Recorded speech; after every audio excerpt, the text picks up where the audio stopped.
જો તમે પણ રાત્રે સૂતા પહેલા તમારા ફોનનું ઇન્ટરનેટ બંધ નથી કરતા તો તમે તમારી સુરક્ષાને જાતે જ જોખમમાં મૂકી રહ્યા છો.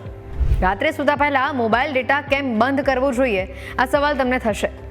હવે તમે વિચારતા હશો કે જ્યારે તમારી પાસે વાઈફાઈ અથવા અનલિમિટેડ ડેટા પ્લાન છે જ તો તમે કેમ તમારું ડેટા બંધ કરો. પણ ખરેખરમાં જ્યારે મોબાઈલ ડેટા હંમેશા ચાલુ હોય છે ત્યારે તમારું ઉપકરણ સતત ડેટા મોકલતું અને પ્રાપ્ત કરતું હોય છે, જેનો ઉપયોગ તમારું લોકેશન ટ્રેક કરવા માટે, તમારી ઓનલાઈન પ્રવૃત્તિઓને ટ્રેક કરવા માટે, તમારા વિશેની વ્યક્તિગત માહિતી એકત્રિત કરવા માટે થાય છે.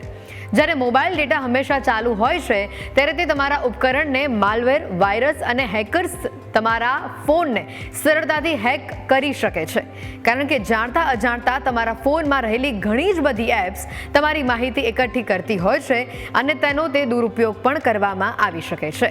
માટે હવે રાત્રે સૂતા પહેલા તમે ધ્યાન રાખજો કે તમારું ડેટા સૂતા સમયે બંધ જ હોય. અને ખાસ કરીને જ્યારે તમે કોઈની સાથે ફોન પર વાતચીત કરતા હોવ, કોઈ નાણાકીય ટ્રાન્ઝેક્શન કરતા હો અથવા ટ્રાન્ઝેક્શન રિગાર્ડિંગ વાતચીત કરતા હો અને તમારા અંગત સમય દરમિયાન તમારું ડેટા ઓફ રાખજો.